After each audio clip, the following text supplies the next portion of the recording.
Duas caras, duas figuras centrais. De um lado, Francisco Teixeira, o crítico. Do outro, Norberto Garcia, que apresenta a defesa, a perspectiva do governo. As visões deles são tão opostas que pintam um retrato muito complexo da realidade angolana. Ok, vamos começar pelo lado da acusação. Para Francisco Teixeira, o problema não é uma falha aqui e outra ali. Não, ele fala de um colapso sistémico. Vamos então ver os argumentos que ele apresenta para justificar uma visão tão dura. Já temos estado a interagir, por vezes, quando algumas coisas não funcionam. Na verdade, falando na nossa visão dos 50 anos de independência, do ponto de vista da educação, penso eu que o partido do Dr. Norberto foi um desastre, um completo desastre, porque não conseguiu garantir educação a todas as crianças. Nós temos mais de 9 milhões de crianças fora do sistema de ensino. Não conseguiu colocar a educação como prioridade. Nós temos, até o momento, escolas sem carteiras. O Presidente da República, o ano passado, autorizou um concurso público e disponibilizou verbas para a aquisição de carteiras. Até hoje, o Ministério da Educação não consegue executar isso. As crianças continuam a sentar no chão. O Presidente da República, no penúltimo discurso dela à nação, havia anunciado que tinha 45 milhões de livros para dar às crianças. Até hoje, já passam 3 anos, o governo não consegue dar livro às crianças. Os livros continuam no mercado informal. O Ministério da Educação não consegue explicar porque é que as crianças até hoje estudam sem livros, estudam sem quadros. Não há giz para as crianças escreverem.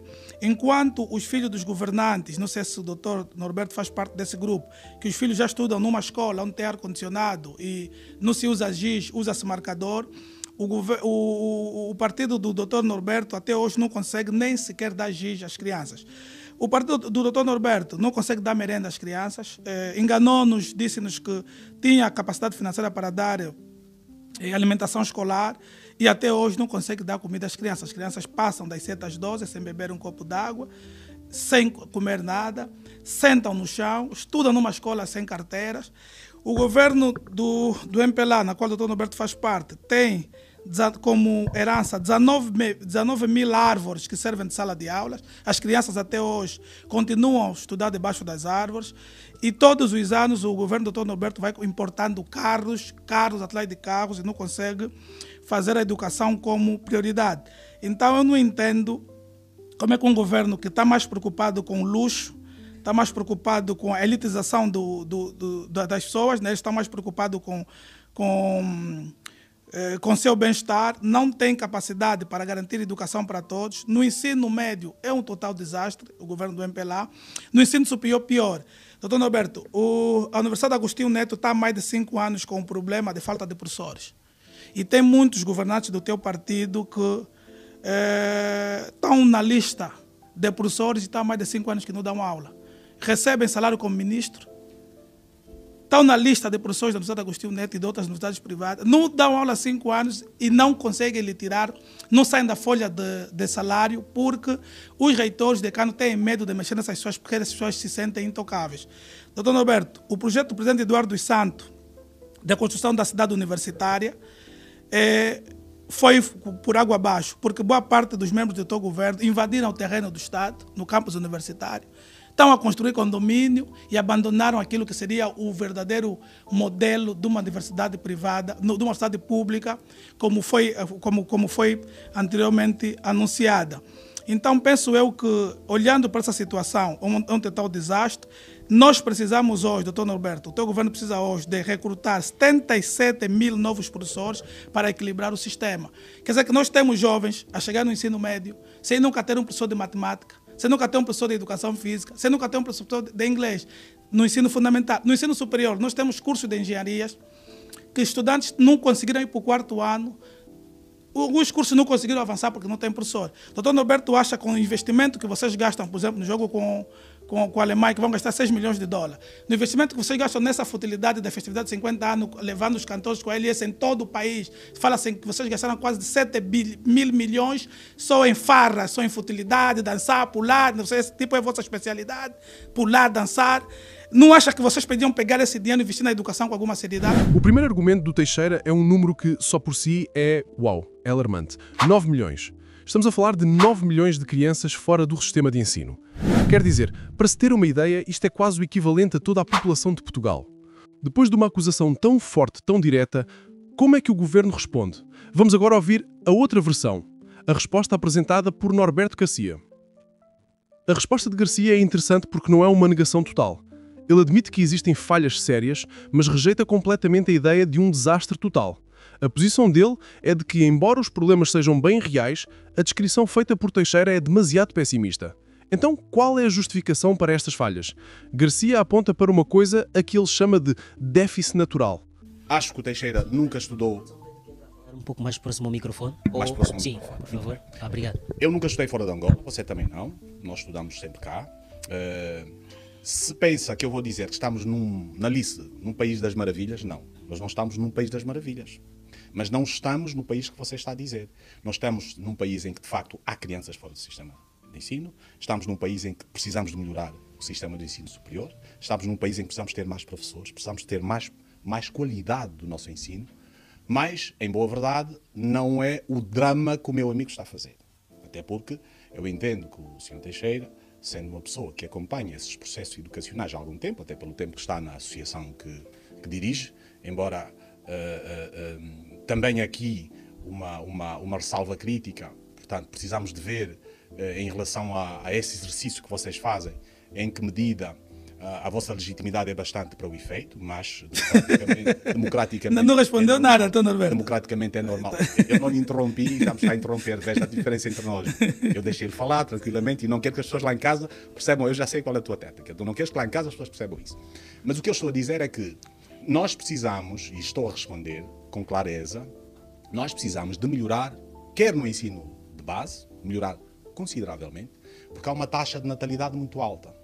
O produto interno bruto em Angola está a crescer menos que a taxa de natalidade. Ou seja, quando isto acontece, nós precisamos de melhorar consideravelmente os índices de produção nacional, de prestação de serviços, para que de facto o país possa ultrapassar este déficit, que é um déficit óbvio, normal. E aqui também, por conta do papel que o meu amigo faz, eu também penso que a vossa associação, a vossa organização pode ajudar a população angolana no sentido de fazer um planeamento familiar mais adequado, porque de facto há muita gente a nascer com dificuldades sociais gritantes. E temos que perceber que um país como o nosso, que quando se deu a independência éramos qualquer coisa como 6 milhões de pessoas, e hoje somos quase 40 milhões de pessoas, temos que compreender que de facto há aqui um déficit que tem que ser levado em conta. Se pensa que eu vou dizer que não existem dificuldades, não vai ouvir de mim. Há dificuldades, sim senhor, temos consciência delas. Precisamos de continuar a trabalhar para ter melhores salas de aula, porque as salas que temos, que já são consideravelmente grandes, e é só olhar para os números, para o discurso do Estado da Nação, Sua Excelência e Sr. Presidente da República, mas não chega, precisamos de mais. Precisamos de ter melhores professores formados, precisamos, não chega, melhor ainda.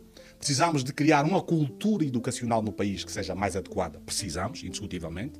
E precisamos de retirar, repara bem, estou-lhe a responder à letra, retirar as gorduras das despesas públicas que não são necessárias para, de facto, incluir no processo da educação. Isto é indiscutível. Agora, o que é importante dizer aqui é separar o trigo do joio e não criar uma narrativa que dá a ideia que o país todo está como o Sr. Teixeira está a dizer. Não é verdade. O que está a acontecer é que, de facto, temos dificuldades. O que está a acontecer é que é uma taxa de natalidade que é considerável. O que está a acontecer é que, quando se deu a independência nacional, nós tínhamos 19 médicos, hoje temos mais de 8 mil médicos, por exemplo. Professores, nós tínhamos um número de professores irrisório, hoje temos muitos mais, portanto os números falam por si. E esta narrativa dos números vale como vale até onde a necessidade das pessoas é possível impactar. Porque o que para nós importa é que as políticas públicas possam atender a necessidade das pessoas. E temos uma percentagem de pessoas cuja política pública não lhe atende. Está a ver com que honestidade nós estamos a falar. Nós estamos a dizer de coisas sérias, estamos a falar de coisas importantes que vão efetivamente informar o cidadão sobre aquilo que não está correto. E nós temos coragem de ter um sentido autocrítico, e somos daquelas pessoas que entendem que devemos ter esse sentido autocrítico, para que, de facto, os números que apresentou, muitos dos quais com algum exagero, como é evidente, devem efetivamente ser supríveis por conta da necessidade de nós realmente olharmos para as políticas públicas no setor social com muita propriedade, com muita direção, com muito foco. E aí sim, quero concordar contigo em parte. Veja o nosso sentido de honestidade intelectual. Quero concordar contigo em parte, não em todo. Porque se fosse assim, o país estaria parado. Portanto, se fosse na narrativa que o meu amigo está a dizer, não teríamos país educativamente falando. Portanto, se olhar para os números que quer comparar com os seus, vai ver quantas pessoas entraram este ano para o sistema escolar. E quantos ficaram? Claro, também podemos ver, que é para ver o déficit. Esse número tu tens bem. Mas entraram. Portanto, como vê, entraram pessoas, o que quer dizer que já não é só aquilo que o meu amigo estava a dizer, por um lado. Por outro lado, o número de professores também há. E isso chega? Não, não chega. Precisamos de mais, precisamos de mais, precisamos de mais. Porque, na verdade, e aqui está a questão, todos nós, sociedade, e aqui depois o nosso amigo médico provavelmente se vai pronunciar em relação a isso, o índice ou a taxa de natalidade no país está a ser muito grande, 3,5 sobre o produto interno bruto. O que quer dizer que quanto mais pessoas nascerem, mais o país empobrece. Então, a culpa da taxa de natalidade. O que significa a culpa é das controlar a taxa de natalidade. Os países controlam a taxa de natalidade. A China fez isso, os Estados Unidos faz isso. A taxa de natalidade pode ser controlada. Mas para quando os livros? Isso significa que ali onde não há livros, temos que pôr livros. Ponto. Sim, mas para quando isso? O governo vai colocar isso quando? Onde há necessidade de livros, temos que pôr livros. Mas acho que a senhora Ministra da Educação deve estar a acompanhar este debate e seguramente saberá que ali onde não há livros, em alguns sítios, não há nos outros. Onde não há, temos que pôr livros. Ponto. E para quando as crianças vão parar de sentar no chão? Se me perguntar... Quando é que as crianças vão parar de sentar no chão? Se me perguntar, deixe-me concluir. Se me perguntar quando é que isto vai ser feito, eu sou o primeiro a dizer que, se calhar amanhã, ligo mesmo para a senhora Ministra. Olha, as escolas que não têm livros, vamos ajudar a pôr os livros o mais depressa possível. Quanto às escolas que não têm carteiras, ainda bem que Angola tem muita madeira. Olha, esta madeira de Angola está aqui, não é? Estamos a mostrar que esta é madeira de Angola. Que o governo não consegue meter nas escolas. Deixe-me só dizer que é uma madeira muito boa, é Moreira, eu conheço, e é uma madeira nacional, deve ser do IS, de certeza. O governo consegue pôr uma parte de carteiras nas escolas, não pôs todas. Se pensa que eu vou dizer que pôs todas, não é verdade. E não pôs todas porque tem que continuar a fazer o seguinte: cortar gorduras, volto a repetir, repara bem, cortar gorduras e despesas que não são necessárias para indexá-las nas despesas mais urgentes e mais necessárias, onde o principal elemento capitalizador chama-se educação.